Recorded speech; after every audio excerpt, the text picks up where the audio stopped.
నిన్నగాక మొన్న జరిగిన పహల్గాం నేపథ్యంలో ఇండియా పాకిస్తాన్ యుద్ధం జరిగిన తర్వాత ప్రధానమంత్రి ఎట్లా ఉండాలంటే ఇందిరమ్మ లాగా ఉండాలి, నిటారుగా నిలబడి దేశాన్ని రక్షించాలి, పాకిస్తాన్ తోటి యుద్ధం చేసి యుద్ధంలో పాకిస్తాన్ ని 2 ముక్కలు చేసి ఒక ముక్క బంగ్లాదేశ్, రెండో ముక్క పాకిస్తాన్ అని ఇందిరమ్మ నిరూపించింది 54 ఏళ్ల క్రితం.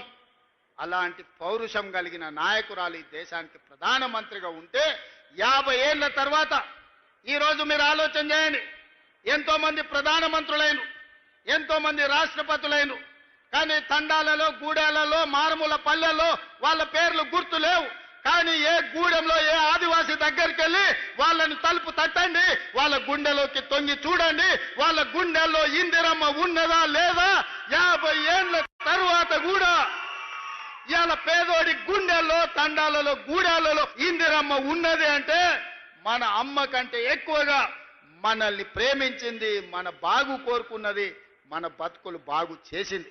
అందుకే ఈ రాజ్యం ఇందిరమ్మ రాజ్యం. అందుకే ఈరోజు మా పేరు ఇందిరా సోలార్ గిరిజల వికాసం అని ఈరోజు మనం పెట్టుకున్నాం. పేదోళ్ళు, దళితులు, గిరిజనుల గూడాలలో వాళ్ళ కళ్ళల్లో వెలుగు చూడాలి అని చెప్పి ఇందిరమ్మ ఆనాడే పునాదులేసింది. ఆ ఇందిరమ్మ వారసులుగా ఈరోజు మేము మీ ముందుకు వచ్చి నిలబడ్డాం. సోదరులారా, ఇవాళ మీరు ఆలోచన చేయండి. 10 ఏళ్ళు తెలంగాణ రాష్ట్రంలో ఏ ఒక్క నాడైనా ముఖ్యమంత్రి వచ్చిండా, గిరిజనులను కలిసిండా? ఇప్పుడే మా సీతక్కతో అడిగిన, ఒకనాడు తాడువాయి మండలంలో ములుగు నియోజకవర్గంలో గిరిజనులు ముఖ్యంగా అక్కడ ఉండే గొత్తికోయలు పొలం దున్నుకున్నారని ఆడబిడ్డల్ని చీరలు ఇప్పి చెట్ల కట్టేసి కొట్టే ఆనాడు 20 కిలోమీటర్ల అడవిలో నడుచుకుంటే నేను సీతక్క పోయి ఆనాడే చెప్పినాం, ఈ గిరిజనులకు అండగా నిలబడతాం, ఈ జనులు ఆదుకుంటామని.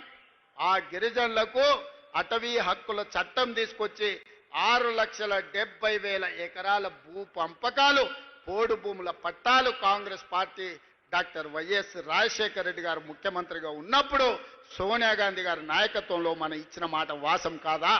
అందుకే ఇవాళ ఈ నల్లమల్ల డిక్లరేషన్ లో నేను మాట ఇస్తున్నా.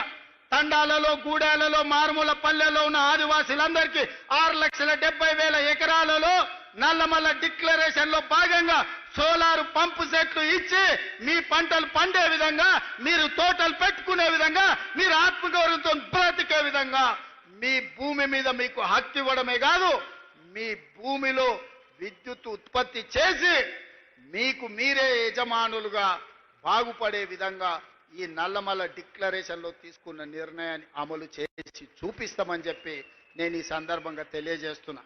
నేను గ్రామాల నుంచి వచ్చాను కాబట్టి పేదవాళ్ళ కష్టాలు నాకు తెలుసు. నల్లమల్లను అభివృద్ధి పదం వైపు నడిపించే విధానం నాకు తెలుసు.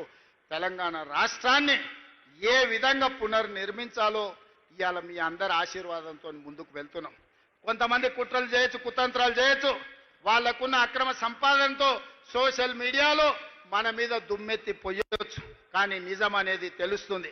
ఆ నిజం ఎట్లా తెలుస్తుంది అంటే సన్న బియ్యంతో బుక్కెడు బువ్వ కడుపులకు పోయినప్పుడు ఆ ఆడబిడ్డకు తెలుస్తుంది, వాళ్ళ పిల్లలకు బుక్కెడు బువ్వ పెట్టినప్పుడు, ఇంటానికి వచ్చినప్పుడు ఇది ఇందిరమ్మ రాజ్యంలో మా రేవంత్ అన్న ఇచ్చిండు సన్న బియ్యం అని చెప్పి ఆ ఆడబిడ్డలకు తెలుస్తుంది.